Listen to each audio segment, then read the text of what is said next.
Hello, everybody, and thank you for joining us for this lunch event. I warmly welcome everybody on behalf of Validity Foundation and Forum for Human Rights. My name is Sándor Gurbai, and I'm Impact Manager for Validity Foundation. Today, we are launching our report on institutionalization, disability, and aging. This report focuses on institutional care for older persons with disabilities in the Czech Republic. And it focuses on the very important topic of intersectionality as well, since it covers disability and aging. Intersectionality is a human rights issue which definitely needs more attention from policy and decision makers.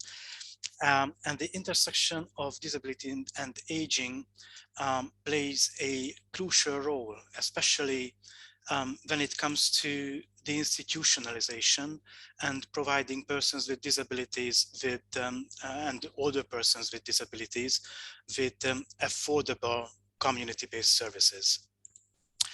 So before I present our speakers, I would like to, I can hear some background noise. Okay, thank you for, okay. So before I present our speakers, I would like to share with you some housekeeping rules. Please note that this lunch event is recorded. We will have 3 presentations today, and we will have time for questions and answers after each presentation. And if we have time at the end of the lunch event as well. Participants may use the chat box to write their questions, and we will use these questions and transfer them to the presenters. If there were some technical difficulties, please be patient. We are going to solve these as soon as possible. And after this, I would like to briefly present our speakers, our excellent speakers today. Our first speaker will be Professor Gerard Quinn. Gerard Quinn is the UN Special Rapporteur on the rights of persons with disabilities. He holds 2 research chairs at the Raoul Wallenberg Institute on Human Rights in the University of Lund in Sweden, and also at Leeds University in the UK. He formerly held a chair at the National University of Ireland, Galway, where he founded and directed the Center on Disability Law and Policy. Mr. Quinn was the lead focal point for the global network of national human rights institutions during much of the negotiations of the UN Convention of the Rights of Persons with Disabilities. He served as first vice president of the European Committee on Social Rights, where he helped develop its jurisprudence on the rights of persons with disabilities and older persons. Also, he formerly served as a member of the Scientific Committee of the European Union Fundamental Rights Agency with responsibility for disability and elder rights. And I forgot my glasses and it's hard to see my text, so sorry for that. Now it's much better. So, I would like to introduce you the authors of the report, Anna Slezkova and Maros Matiasko, senior lawyers working for Forum for Human Rights. And Anna will give an overview of the report. Anna completed legal studies at the Masaryk University in Brno in the Czech Republic. She worked in several non-governmental organizations and at the Ministry of Labor and Social Affairs of the Czech Republic. Anna focuses primarily on children's rights, where she seeks a greater account of human rights discourse and the rights-based approach. She has also expertise in the rights of persons with disabilities and protection of vulnerable persons. Anna leads a human rights course for social workers at the Faculty of Philosophy in Prague and is a PhD candidate at the legal department of the Palacký University in Olomouc in the Czech Republic. Maros, the co-author of the report, is an attorney at law as of 2013. In 2015, he co-founded the Forum for Human Rights organization. Between 2016 and 2018, he worked at the Registry of the European Court of Human Rights. He completed his legal studies at the Palacký University in Olomouc and obtained a bachelor's degree from psychology at the Masaryk University in Brno. In 2011, he completed postgraduate studies of international law of human rights in Utrecht. In his practice, he focuses on human rights cases through individual and collective strategic litigation. He is a PhD candidate at the University of Essex and the legal department of the Palacký University. In 2021, he obtained a bachelor's degree from philosophy at the Masaryk University in Brno and is now pursuing his master's degree at the Charles University in Prague. After the presentation of Anna and Maros, our next speaker will be Milan Sverepa. Milan is the director of Inclusion Europe. Milan was co-chair of the European Expert Group on Transition from Institutional to Community-Based Care. Before he came to Inclusion Europe, Milan worked on replacing segregated care institutions for people with disabilities with community-based support. This work took place in Czechia and in other countries in Central and Eastern Europe. His work on deinstitutionalization was recognized as Project of the Year and Project Manager of the Year 2013 in Czechia. Milan has also experience in teaching and writing about how social services and social care systems should be organized, as well as about media and public relations. He is co-author of publications on how to manage the transition from care institutions to community-based support. And now I would like to remind everybody to please prepare your questions and send them to us in the chat box. And after this introductory part, I would like to give the floor to our first speaker, Gerard. The floor is yours. Thank you. Thank you, Shandor, and good morning, everybody. I want to thank you for the opportunity and indeed the high honor of addressing you this morning.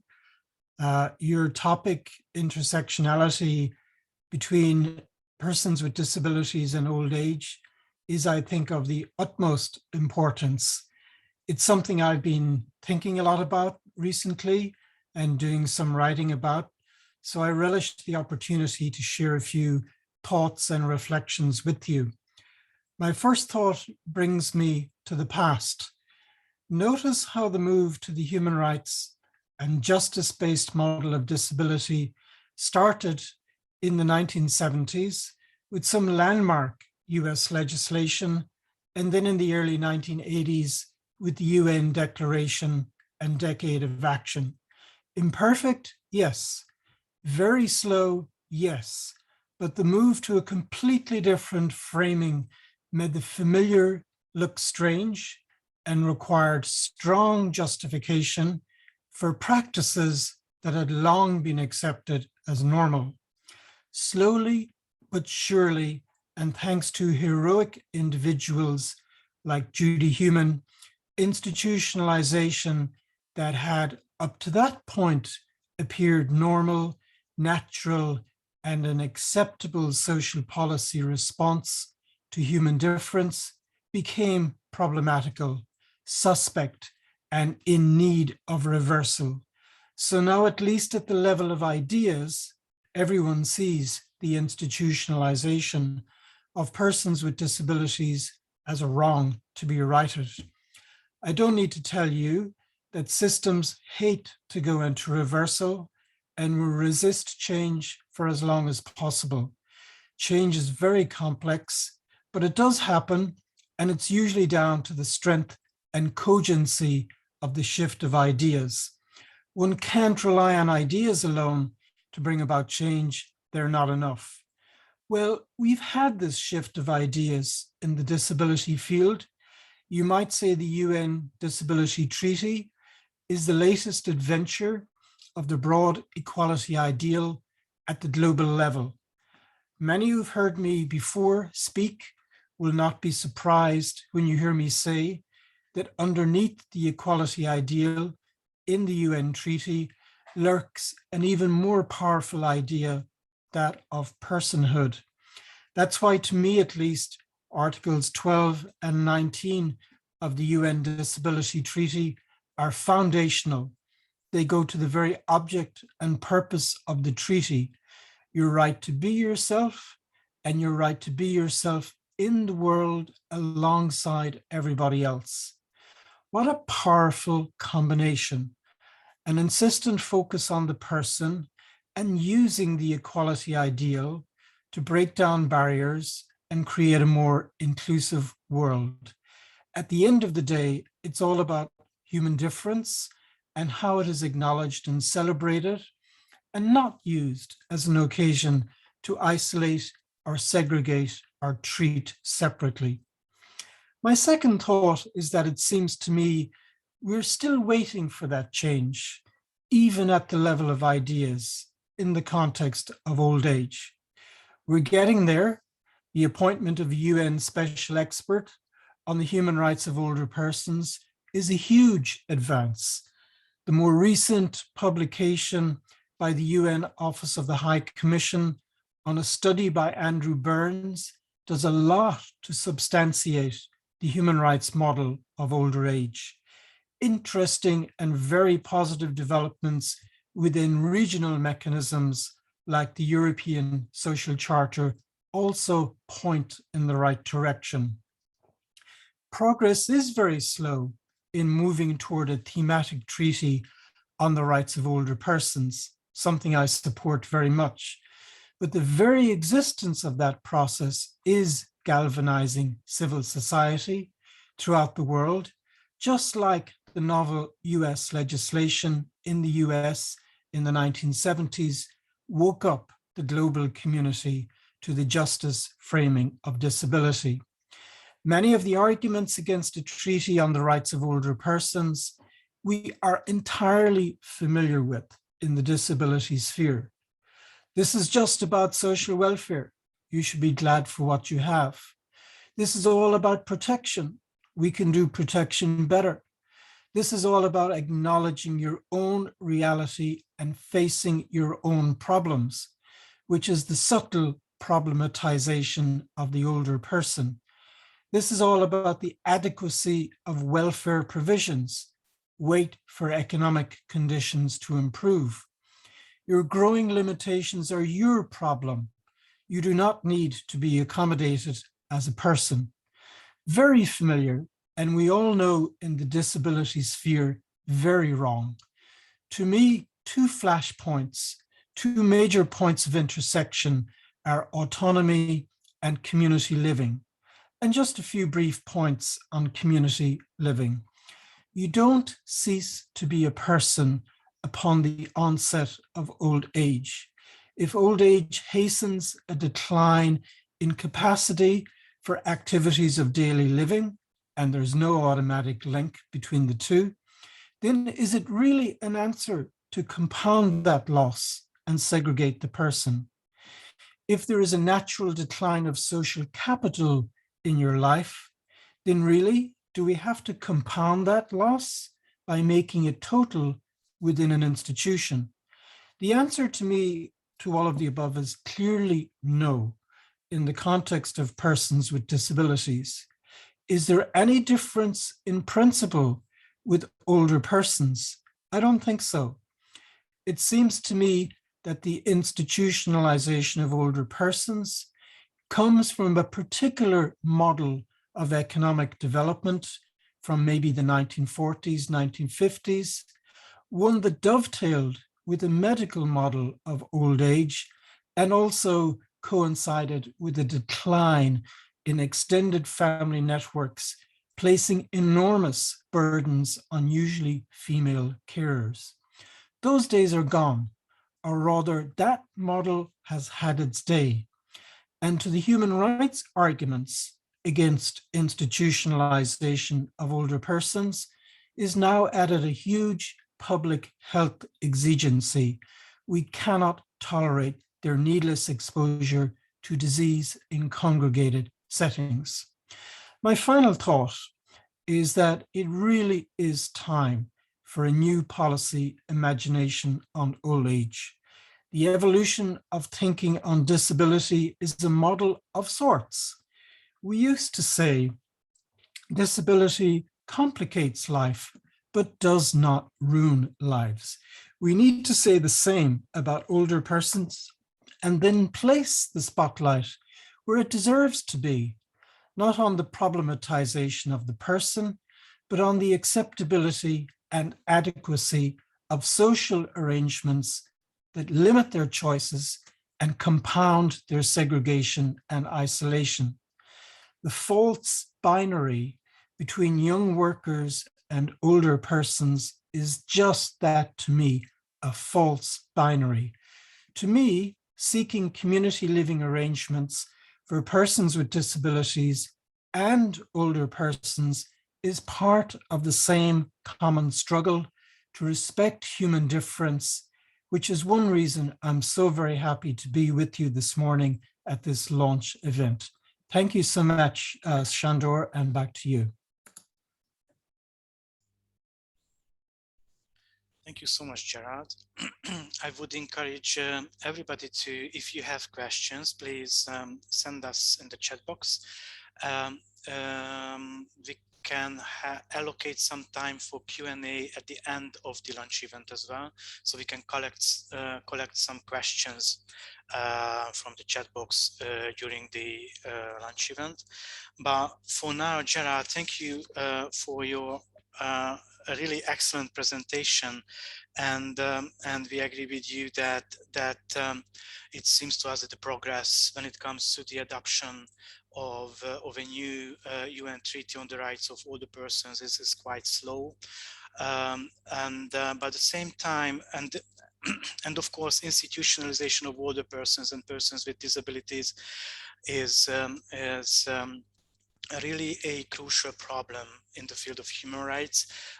I think I would have a question to you since you are the UN Special Rapporteur on the rights of persons with disabilities. My question would be how you see how international human rights instruments can be more efficient, or could be more efficiently used, in order to advance the rights of older persons with disabilities. So the existing human rights instruments. Thank you. Thanks very much, Sandor. One of my big regrets is that while we did a reasonable job at intersectionality of young persons and gender in the Disability Treaty, we did a pretty poor job on intersectionality of older persons and persons with disabilities in the UN CRPD. That's not to say that the field can't be evolved and developed. Of course it can, but it's one of my regrets that we didn't do a better job in the drafting of the CRPD on this. Of course, there's an overlap, and that overlap is between older persons with disabilities and older persons more generally. The gap, of course, is we don't have a normative instrument simply focusing on old age, whether or not it overlaps with persons with disabilities. But in as much as we have the CRPD available, it is available to enable older persons with disabilities to challenge institutionalization. And there's increasing use being made of it, particularly by the CRPD committee in that regard. I would also point you to recent changes or evolutions in regional instruments. For example, the Council of Europe Social Rights Charter can now be used by older persons to challenge institutionalization, and not just older persons with disabilities. And I'll also remind you, we have a treaty on the rights of older persons in the African Union, as well as in the Organization of American States. So it's going to be really interesting to see how regional groupings and global civil society come together to use institutionalization as one of the kind of flashpoints to be pushed back using these instruments. At the end of the day, we do need the UN Treaty on the Rights of Older Persons, and I would encourage all of you to get involved in that process because it needs a mighty shove from all of us. Thank you, Sandor. Thank you so much, Gerard. And since we still have time for questions, I would like to pick one question from the chat box from Tom Bino. He says, as always, thought-provoking comments from Gerard. Very, very interesting, he says. How is your relationship with the independent expert on rights for older persons on this topic? How do you explain different opinions on institutionalization between the disability movement and the older age movement? How can we bring these together? Very interesting questions. Great questions. First of all, let me say to you, there's 7 or 8, well, there's 44 UN thematic special rapporteurs, ranging from torture to an in-country focus like Myanmar, to an equality or identity issue like sexual orientation or disability. And we all cooperate very closely together. And we're at the beginning stages of reflecting on how to work more intersectionally across all of the different mandates.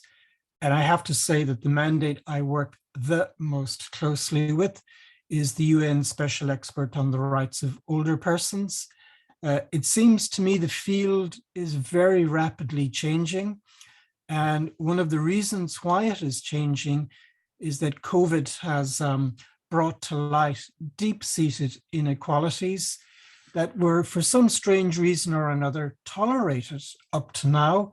But there seems to me to be a switch going on within the elder rights community, which is aligned with, I won't say exactly parallel to, but aligned with the switch that happened in disability quite some time ago. So some very leading experts that you would have seen arguing that there is some residual validity to institutionalization for older people have completely changed their minds.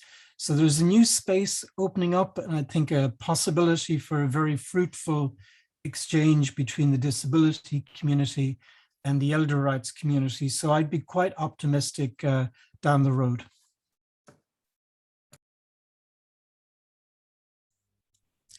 Thank you so much, Gerard, and thank you, Tom, for the question. And since I cannot see more questions here in the chat box, I would like to thank you again, Gerard, for the very thoughtful and inspiring presentation. It was, I think, as Tom said, it was a thought-provoking presentation. Now, I would like us to focus on the report itself.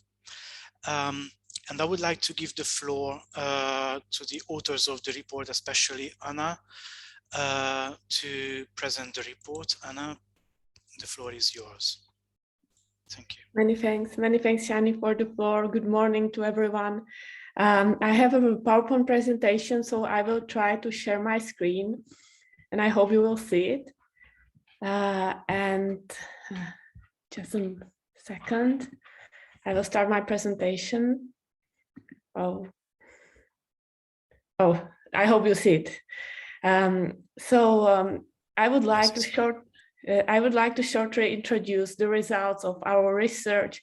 It was a desk-based research focused mainly on available statistical data and on available data about different institutions. We focused especially on 2 main groups of institutions for older persons, which exists in 2 different systems, social care systems and healthcare systems. And here on the first slide, you can see some photos, some examples of both healthcare or social care institutions where older persons are living and institutionalized in the Czech Republic. Some introductory remarks, some introductory statistical data. At the end of 2019, there were approximately 66,580 persons living in 3 main types of residential care facilities. This means care facilities for persons with disabilities or older persons. This number is not the total number of institutionalized persons with disabilities in the Czech Republic, because these are only social care facilities, and there are also persons institutionalized in healthcare facilities or concerning children in educational facilities. The estimate of the total number of institutionalized persons is about in the Czech Republic, which has about 10 million inhabitants, is about 71,000 persons in 2017. This is an estimate of the Czech Statistical Office. In the social care facilities, 82.8% of persons living in the 3 main types of social care institutions are living either in facilities for seniors or in special regime facilities. Special regime facilities are not designed only for older persons, but older persons represent the majority of the inhabitants. So the number of persons living in these 2 institutions are not only older persons, but the majority is older persons. The research of the Czech Statistical Office, which was published in 2019, says that 2/3 of persons living in residential social care facilities are over 65 years old. And here you can see the number of persons in different age groups of older persons. As I've already mentioned, there are 2 separate systems of support for persons with for older persons with disabilities, social care services and healthcare services. These 2 systems are formally separated. So this means that there's a separate planning of the development of the network, there's separate funding, and there's also separate responsibility for the availability of the services. For social care services, it is on regions, which are regional units in the territory. There are 14 regions in the Czech Republic, and for healthcare services, it is on healthcare insurance companies. But the formal separation of the systems does not mean that the systems do not interact in practice. In practice, then they influence each other, because the unavailability or unaffordability of outpatient healthcare services may cause that the person is placed in residential social care services. And on the other side, the unavailability or unaffordability of outreach or even residential social care services may prolong the stay of the person in healthcare institutions. The result of these 2 separate systems is thus that this is some kind of gray zone where older persons stay without adequate safeguards, both substantive and procedure. Now we will focus in more detail on social care services, and the first issue we would like to mention is the affordability. The main instrument to ensure affordability of social care services is care allowance. This is some kind of social benefit paid to the individuals who have some degree of dependency on the support of other persons, but there are problems in the legal construction of this benefit, because it is built predominantly on the functional model of self-sufficiency and does not take into account so much the need of support for interaction with the natural environment. There's also a problem in the high of the care allowance, because there are no mechanisms that ensure that the amount of the care allowance is sufficient to purchase outreach or ambulatory social services. The only mechanism that exists in the Czech legislation is only for residential facilities. An example, the highest amount of care of allowance, which is for persons which are fully dependent on the support of other persons in the self-care, enables the person to purchase only 5 hours of personal assistance a day. If we take the maximum rate, hour rate of personal assistance as according to the legislation. Also, the national strategy for the development of social services admits that the amounts of care allowance are not sufficient, and that it is more a contribution, but not really full payment for the necessary services, for the necessary social care services. Here you can see a table where we have the number of hours number of hours of support you can purchase with the care allowance in different degrees of dependency. And the 4th degree is the full dependency, and you see that in a month, if you would like to use support every day in a 30-day month, it's less than 5 hours a day. Some little remarks about the network of social care services and the developments of the network. In the Czech legislation, we have no legal mechanism that would prohibit building new institutions or extending the existing ones. And we do not even have any requirements for progressive deinstitutionalization and support of alternatives to residential care facilities. This causes that institutional services are developing much faster and more dynamically than outreach and ambulatory alternatives. Some examples. Here you can see that between 2012 and 2019, only the number in one type of residential social care facility, it means in special regime facilities, which is only one from the 3 mentioned earlier, grew by more than 10,000 persons. But on the contrary, the number of persons using outreach alternatives, social care alternatives, personal assistance or domiciliary service decreased by nearly 5,000 persons in the same period. Here there's the chart showing the developments, and you can see that the most dynamic development concerns really special regime facilities. Even though the number of institutionalized persons is lower than the number of persons using outreach alternatives, the most important is the development, and the development shows that institutionalization is rising, and on the contrary, the support by outreach services is decreasing.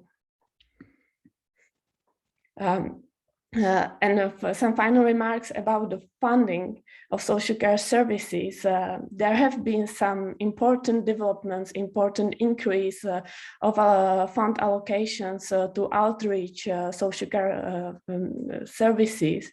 But still, if we compare the developments for social care services with the developments for residential social care facilities, we can see that the increase in outreach alternatives is still lower than the increase in residential social care facilities. So funding, again, is developing much faster and much more dynamically for residential social care facilities than for their outreach alternatives.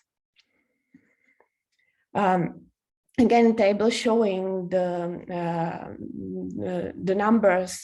This is in thousands of euros, which is not mentioned in the tables. And we can see the amounts invested in different types of facilities.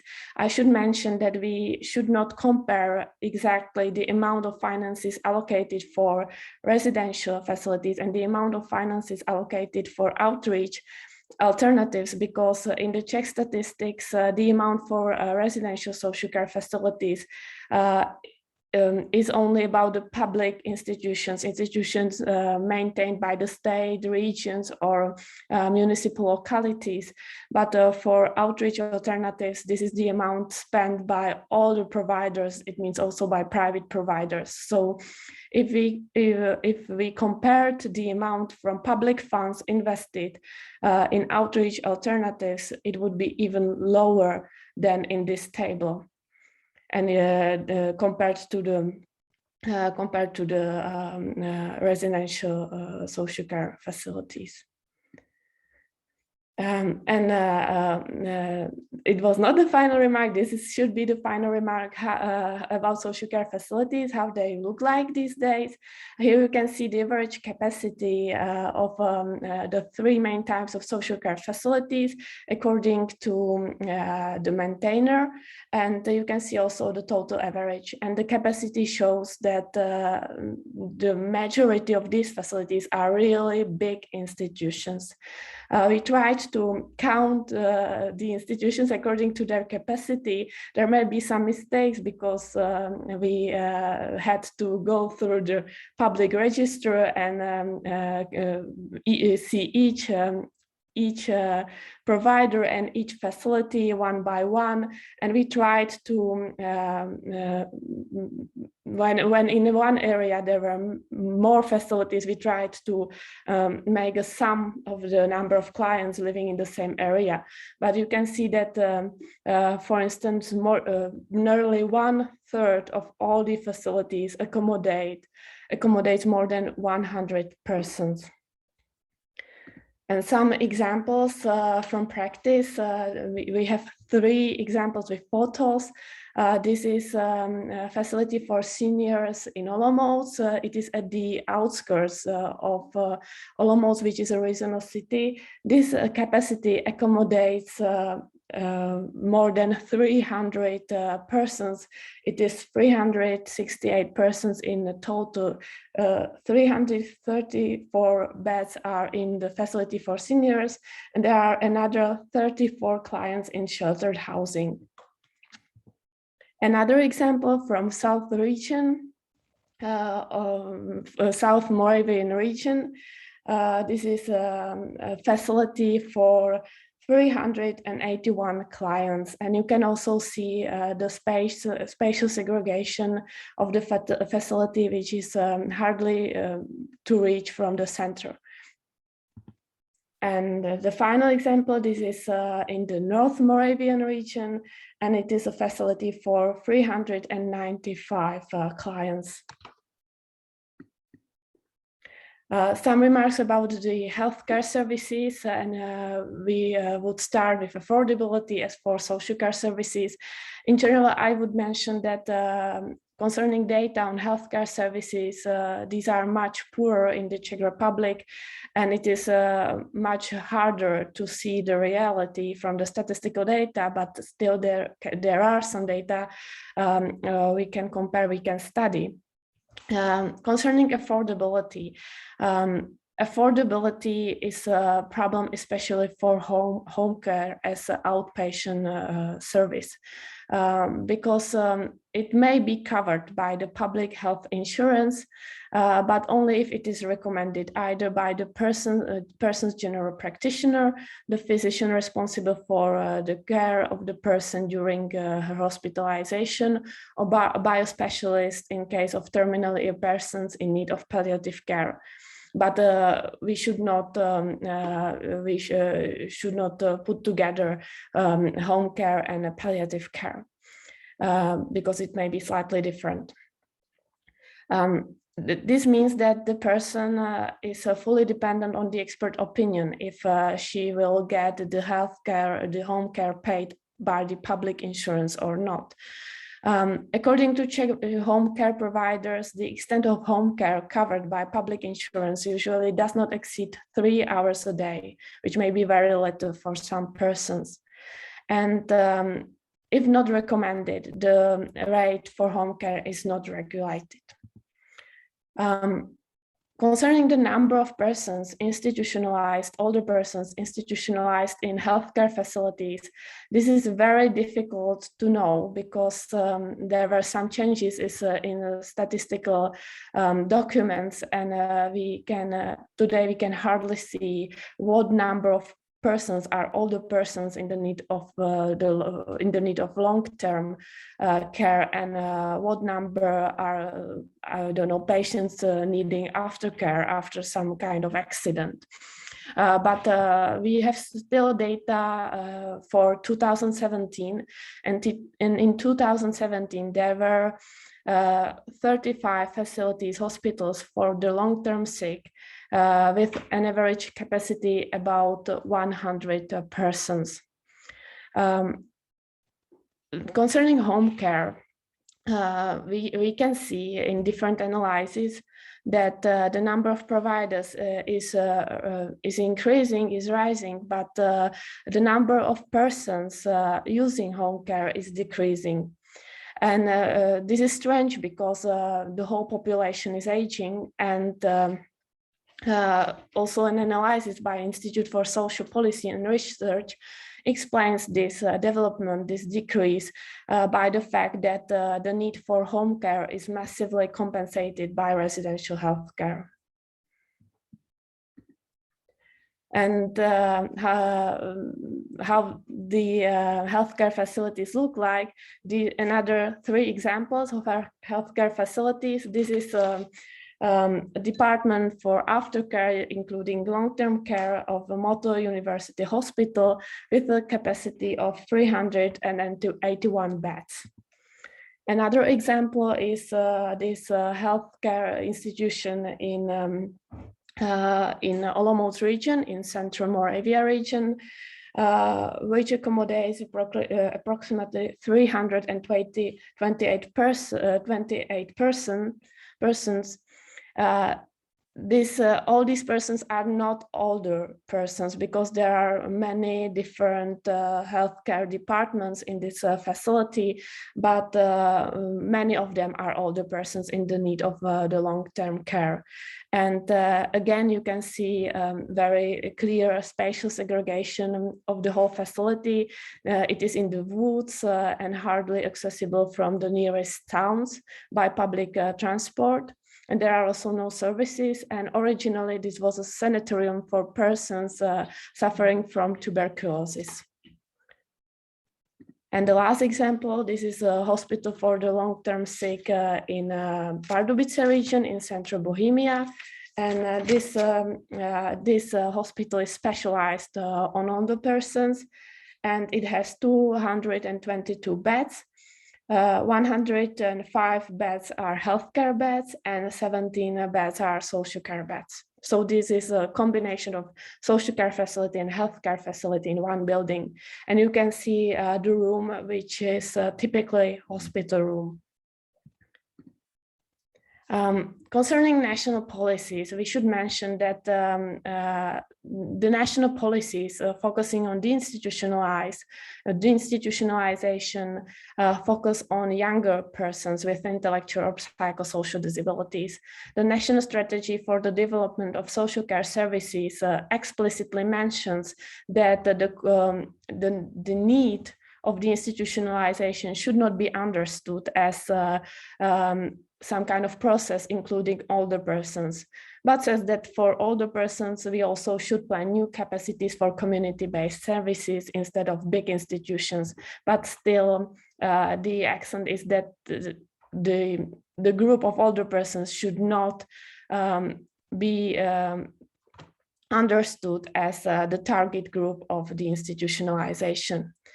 Last year, we had a joint statement of 3 organizations or 3 associations: Association of Social Care Providers, whose members are usually providers or representatives of residential facilities for older persons, the Council of Seniors, and the Czech National Disability Council. And the statement said that older persons are not a target group suitable for deinstitutionalization, that we should focus on construction of smaller residential areas, which the statement defined as facilities with a capacity of up to 120 beds. But we should not pursue deinstitutionalization towards this target group.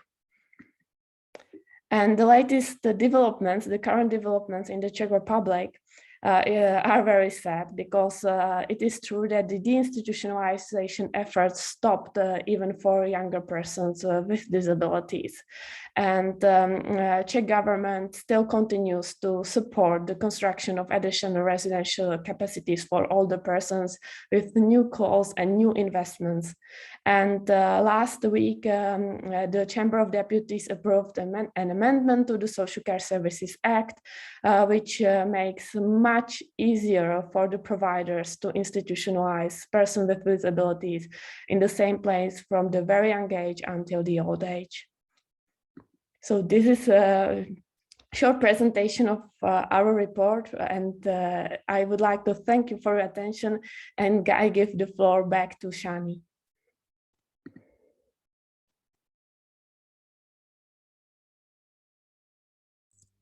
Yeah, thank you so much, Anna. Thank you for your excellent presentation, which was indeed very rich in data, and it was sad at the same time, and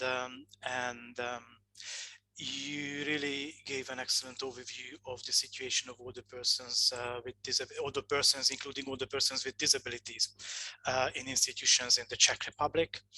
And I think it's really disappointing that there is no prohibition in the Czech Republic when it comes to building new institutions or extending the existing institutions. And also you mentioned the funding system, and you gave a very rich data when it comes to the funding system as well. Again, it's a sad thing that the allocation of money in the system is really to keep the system of institutions, which is really shocking. I would like to encourage everybody to put your questions in the chat box. And in the meantime, I think have a question to Anna and Maros. But before that, Anna mentioned that, I would like to remind you that there are some links in the report. I mean, the link of our report is in the chat box. Jofi posted it in the chat box. But please come and visit Forum's website and Validity's website next week as well. And please also check Validity's Facebook page next week, because there are some hyperlinks in the report which are not working anymore, and we need to amend them. So if next week you come and visit our website and Facebook pages, then you will definitely find the amended version of the report. And my question would be for Anna and Maros is like how civil society organizations, including organizations of persons with disabilities and disability rights organizations, so how these organizations can improve their activities advocacy-wise, litigation-wise, and in the field of services in order to respect and advance the rights of older persons with disabilities. I think that would be my question for you. It's a very difficult question. I think we have great organizations, non-governmental organizations, and organization of persons with disabilities or representing persons with disabilities, advocating for the institutionalization and pointing at the major problems of the system. But still, for instance, the Association of Providers of Social Services is much closer to the executive government, to public authorities, and their position is much stronger. So this is some kind of helpless fight for the institutionalization, and we must say that older persons are not really the topic, are not really the main target group we focus on. I don't know, Maros, if you have any idea how to answer this difficult question. Yes, maybe I would. Maybe I can only add in terms some ideas about litigation and further advocacy. I think this is something new. The question of the institutionalization of institutions, primarily targeting senior citizens. So we are sort of like initiating a new discourse here, at least here in the Czech Republic. And we would like to do it not only in terms of research. This is just a beginning for us, and we are also considering some further litigation steps. Especially, we would like to target the European Committee of Social Rights and file a collective complaint based on facts from the report, and argue that the Czech government should focus on developing alternatives to institutions for senior citizens. So we are planning some litigation, and also maybe in terms of advocacy, it would be really wise to systematically focus on bringing the topic of the institutionalization of institutions for senior citizens to UN bodies, especially UN bodies and Council of Europe bodies. So we are starting now.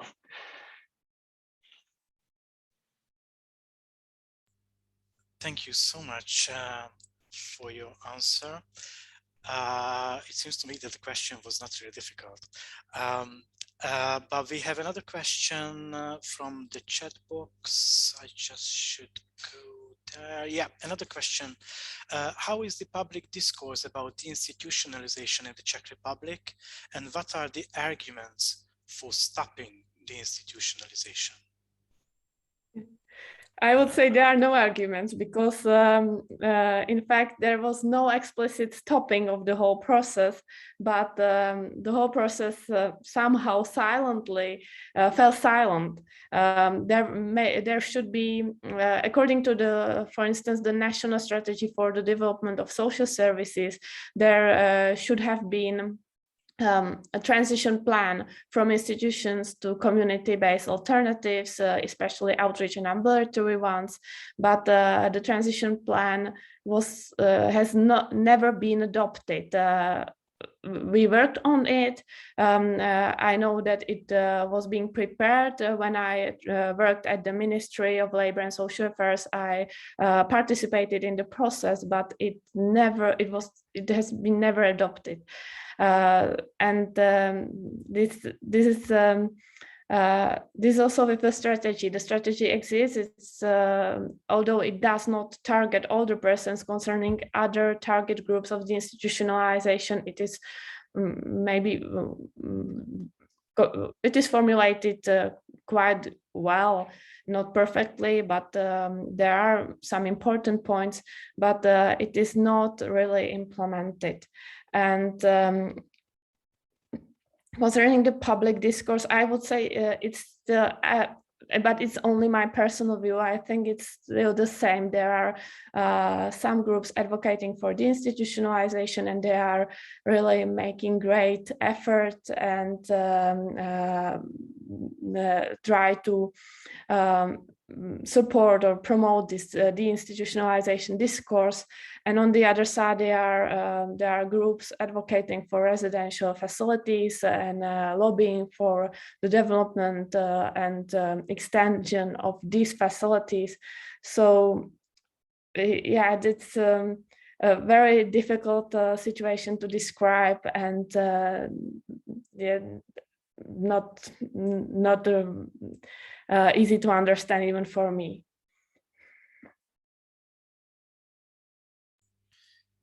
Thank you, Anna, and thank you for the question from Anna Maria Silva. These were very important questions.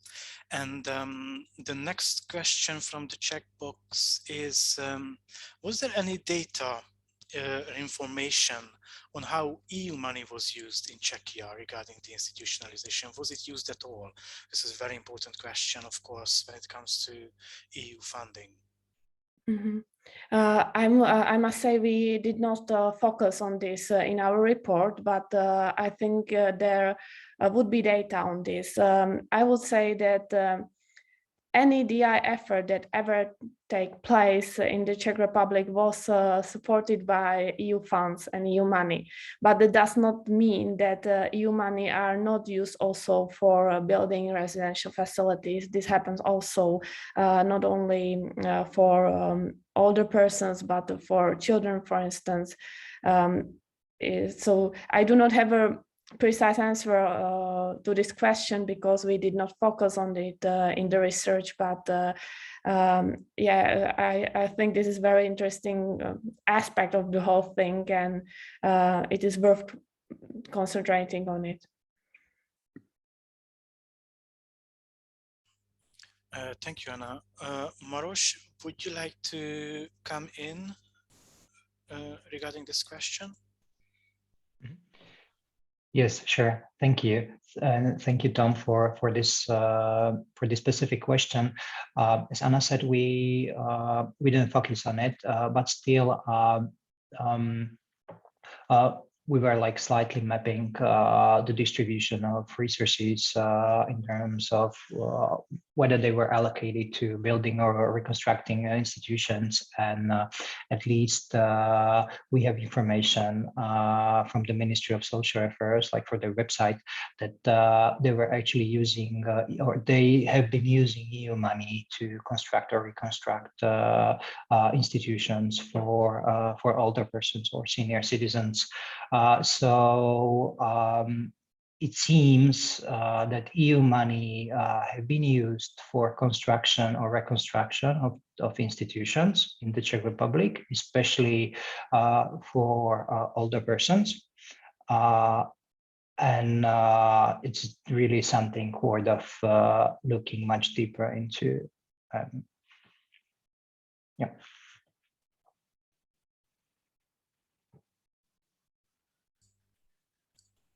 Thank you so much, Maros. We still have time for one more question. This is again a very important one. Question to the presenters: are the rights, or at least situation, of older persons on the political agenda at all, especially in view of the upcoming elections? Do any parties have specific proposals on this? Thank you for the question. Yeah, I would say that the rights of older persons are on the agenda concerning the upcoming elections, parliamentary elections, but this does not really concern so much persons who need support and are living in institutional care or will be placed in institutional care in future. We focus very much on pensions and the necessary legislative reforms in this field, and on generally on the material situation of older persons in the Czech Republic. If the need for support for older persons is mentioned, then usually in the context that the party will support building new capacities, because what they see and how they understand it is that there's high demand for such capacities by families. There are many applications for facilities for placement of their relative to the facility, and these applications are not successful because there are not the capacities are not sufficient. So political parties usually address this question. We will support building new necessary capacities, and they are not able to change the paradigm, to change the mindset, and try to find and support other solutions. I would not say there's a party that would say this is not a good way for older persons to build new capacities. I think even the more progressive ones are not so far that they would understand this is not the way. But again, it is only my personal view and only my personal opinion. Maros, would you like to add something on this? I think I can only agree with you, Anna. I think our political parties are not focusing on alternatives to institutions. Rather, they are promoting broadening the existing capacities, and the discourse is pretty much about availability of capacities, any capacities, and mainly it means capacities in institutions, and also about the level of pensions. So the alternatives, DI, outreach, ambulatory services, that's not an issue.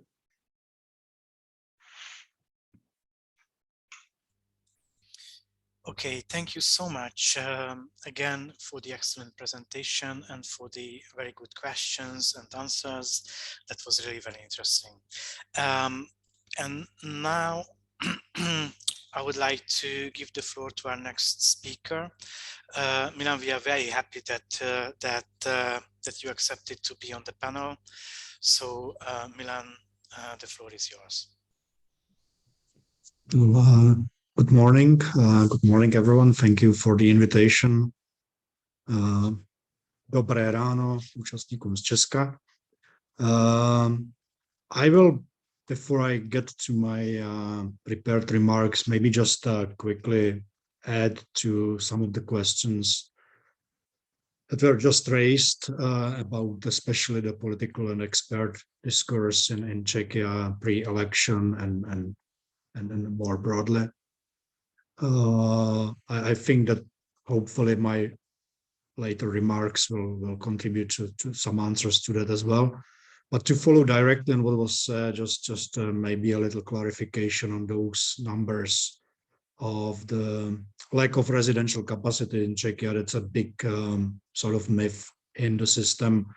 Those numbers are complete nonsense. That is recognized also by the Ministry of Labor. It doesn't, of course, stop the politicians from using them all the time to justify further investments into institutional care. And as I also mostly share the sentiment and the valuation of the political parties that Maros just expressed, I think it's perhaps interesting to add that the Pirate Party is officially not supporting or institutional care and taking some steps to kind of put that behind on the priorities and on their agenda, which makes them an extra case on the Czech political spectrum. But that was just to maybe add a little bit of information to the previous remarks.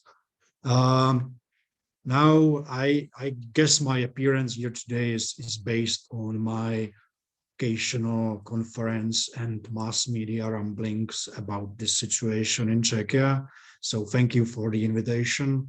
And what I would like to focus on is maybe some reasons for the situation and also some broader context to institutionalization in the country. While, of course, focusing on the country, on Czechia, I want to add at the beginning, I believe that this issues or the situation, broadly speaking, is not dissimilar to many countries all over Europe. To me, massive institutionalization of older people demonstrates a complete failure of policy when it comes to securing support and care. I think it stems from a lack of understanding how support and care should and can be provided.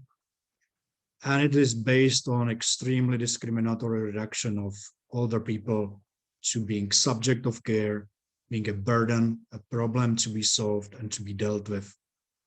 Ultimately, by some in the social care sector, a reduction also to a commodity. We can hear it all the time.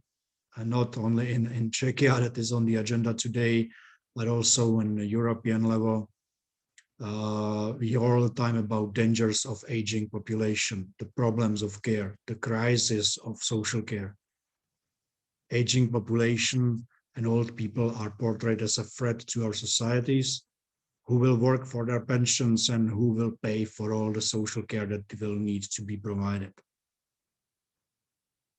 But according to Eurostat, only 1 in 10 people over 75 years of age report dependence on care. And most of that need is connected to household support, shopping, etc., much less to needs like hygiene, feeding, and such.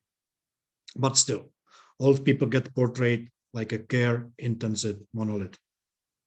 Have you ever heard anyone talk about old people support as enabling them to lead fulfilling lives, as enabling them to live independent lives, to enjoy being with their friends, to enjoy being with their families, to have hobbies? Perhaps the same narrative that, of course, needs much more improvement in the disability area, but at least put a foothold there and strong foothold. And but we never hear that when it comes to older people care. And perhaps more on that and how that discourse can and should be reframed, and how thinking around support and care should be changed. I would recommend you to look at the work of Social Care Future Initiative in the United Kingdom, especially now with the reform in the UK. They're doing a lot of very interesting work on that. Another form of reductionism in this respect is pretending that it is only social care that matters. There are other elements that have a crucial role in preventing institutionalization of older people. First of them is accessibility, creating barrier-free environment in which people with reduced mobility can move and live freely. This includes adaptation to public spaces and to people's own homes and flats. A lot of institutionalization is caused by the fact people would be left isolated in their homes because of the barriers they face directly in their place of life or in the surrounding public environment. Also, support for older people must include measures to combat loneliness. Over 40% of Czech women over the years over 65 years of age live alone. That figure is 19% for men. Isolation and loneliness are another important reason why many people seek placement in institutions. They would, of course, prefer not to be placed in an institution, but they also don't want to be on their own, alone and isolated. It is important to mention here also the business interests that come that have a strong hand in this reductory way of older people support. Older people care is a huge business with billions of euros involved. And of course, that brings with that a lot of problematic issues.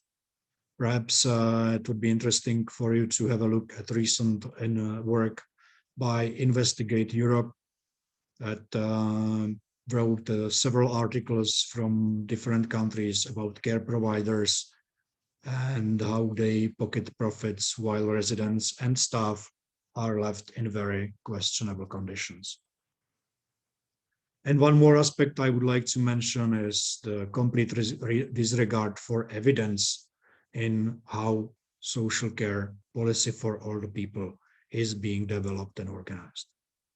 There are multiple studies proving institutional care is not only unsuitable, but also not economically viable in a lot of cases. According to a report covered in The Economist, 25 to 60% of care provided in care homes in Denmark can be provided in the person's own home. In Canada, 40% of people could leave institutional care if provided with right support at home. The report that is presented today is very timely and important. Among other things, it draws attention to another element I have been highlighting in my previous speeches in Czechia. Contrary to all strategies and declaration, access to home care services is actually decreasing. That is a major failure of relevant public authorities, from Ministry of Labor to the regional authorities and municipalities.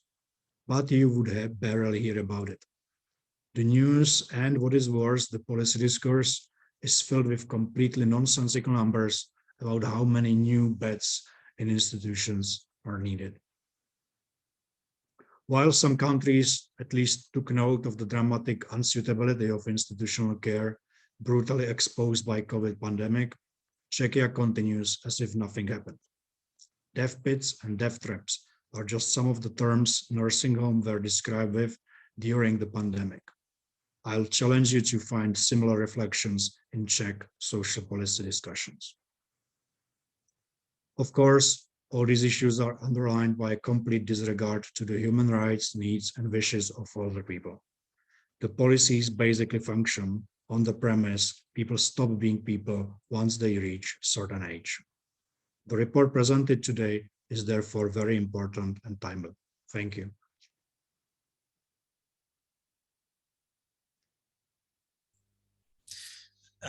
Thank you so much, Milan, for your presentation. And again, I would like to remind everybody to put your questions into the chat box.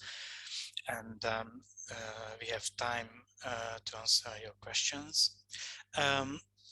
In Milan, thank you for your presentation, in which I heard the same issue that was mentioned by Gerard at the beginning of this lunch event, and by what was suggested by the data which were presented by Anna, that people, I mean, older persons with disabilities and older persons in general are isolated, segregated, and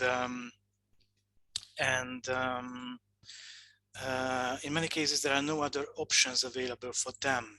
If they don't want to be isolated at home, then they go to the institution because of the lack of possibilities, lack of alternatives.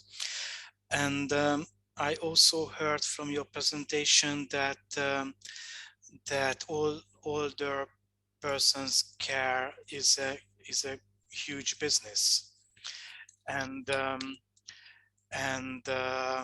you mentioned that it really brings so many problematic issues into the conversation around the rights of older persons, including older persons with disabilities.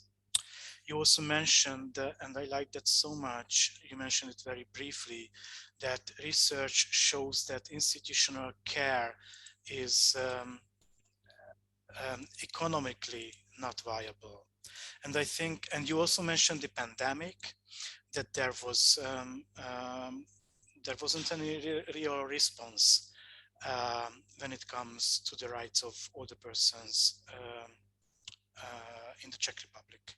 So I think I would have a question for you. In many countries, when it comes to the process of deinstitutionalization, the main issue is to replace big institutions with small group homes, like small scale institutions. What is your thoughts on that? And also, I would like to ask you how you can see whether the pandemic changed the approach of states in Europe, and also the approach of decision makers at EU level when it comes to advancing the rights of older persons with disabilities. So, like, 3 questions in 1 question. Thank you.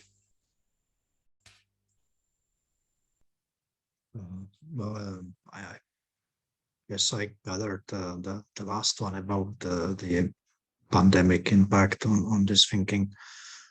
As I tried to say in the introductory remarks, I think that in some respect, of course, there was a certain change in views of especially large-scale institutions in some countries and in some thinking. But from the very beginning, I wasn't terribly optimistic that this is going to necessarily cause any major structural changes to how policymakers and how the decisions are being actually done and how the policies are being formed and care provided. That will, of course, take for a longer time, but I think that for that reason, it is incredibly important to try and keep the issue on the agenda, like with the report that Forum for Human Rights presented. If there is if anybody needed clear evidence to the unsuitability of these establishments, the pandemic provided it at a brutal cost, of course.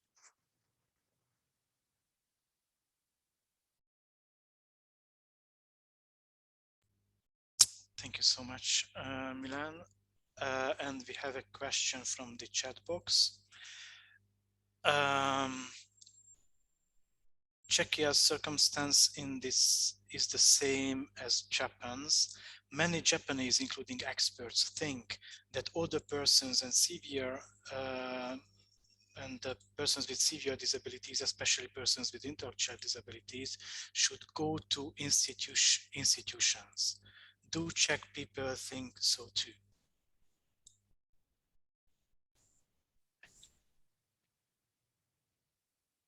Well, I think that on the general broader first side of maybe the answer might be yes, but ultimately I think when it comes to personal views and the experiences of individual family members and family supporting those people, I think that the evidence suggests otherwise. There are, of course, and then the report shows that too, as in many other countries, most of the care is being provided by families in families. And so people definitely prefer, let's say, family-based care, to simplify in here.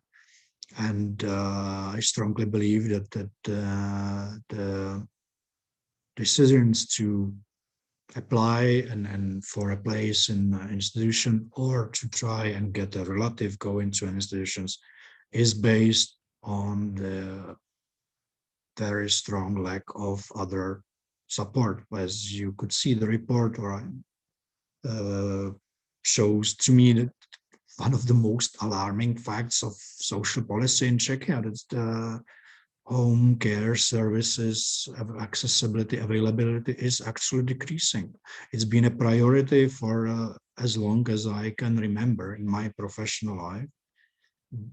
It has been a priority number one, essentially, but the number of people who can use home care services is decreasing.